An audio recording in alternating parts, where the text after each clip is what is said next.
हनुमान जी की पूंछ में लंका के घर घर से सरकार कपड़ा आवे लगल, हनुमान जी के पूंछ में लपटाए लगल। हनुमान जी पूंछ अपन इतना ना बड़ा कर ली कि लंका में तिल और कपड़ा कम पड़ गए। चलिए आई भक्त शिरोमणि कति नाम हो बबुआ के?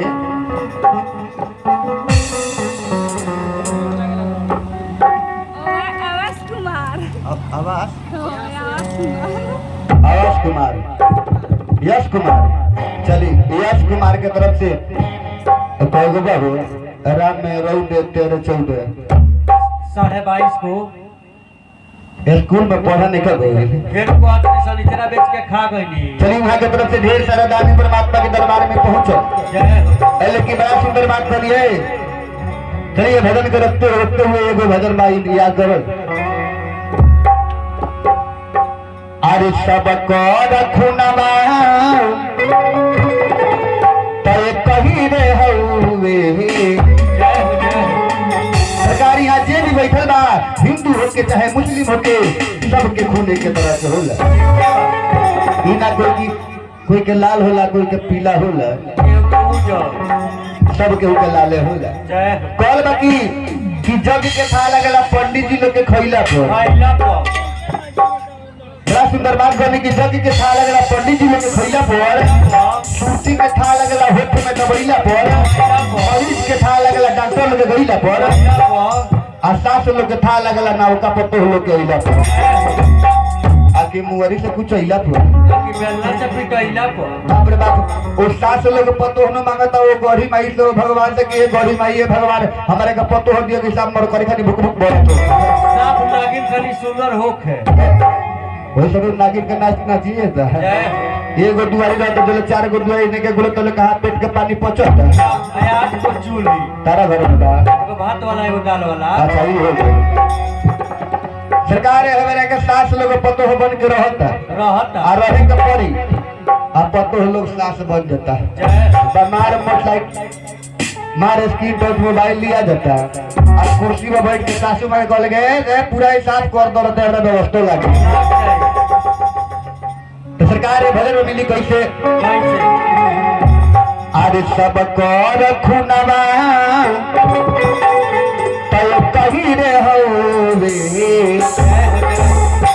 अरे सब रखुनवा कि कही रे हउवे। धरा मावा लगा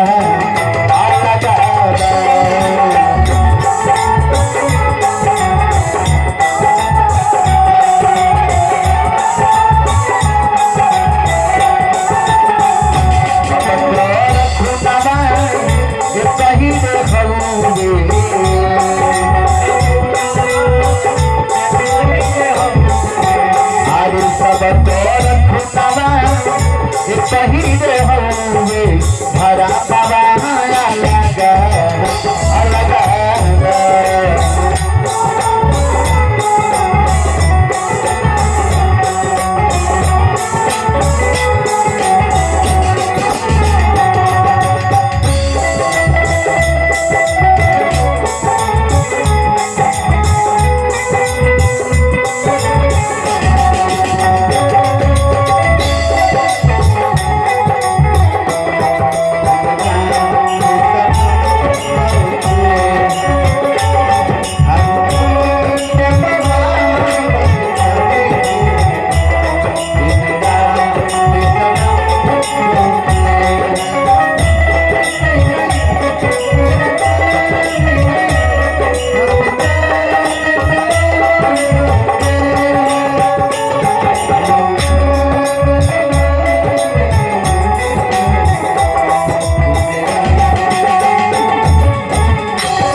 कि अपना माई बाप के चरण के पूजन चरण की सेवा करता है, चरण के धोता। लेकिन केहू केहू के माई बाप की घर में दिन रात रोता।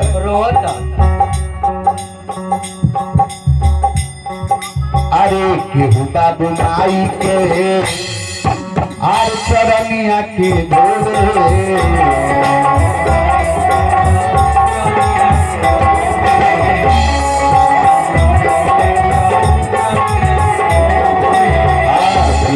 के ताबू माई पिता डाटे रोले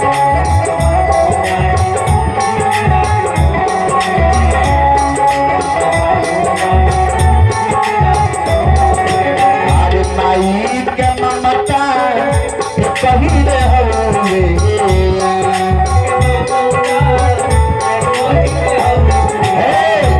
सरकार एक माई के स्नेह प्रेम ममता उतने होला सरकार एगो माई के 5 गो बेटा होला जेमे कोई पढ़ लिख लेला तो डॉक्टर बन जाला ओमे कोई ज्यादा पढ़ लेला तो इंजीनियर हो जाला ओमे जे ना पढ़ लेला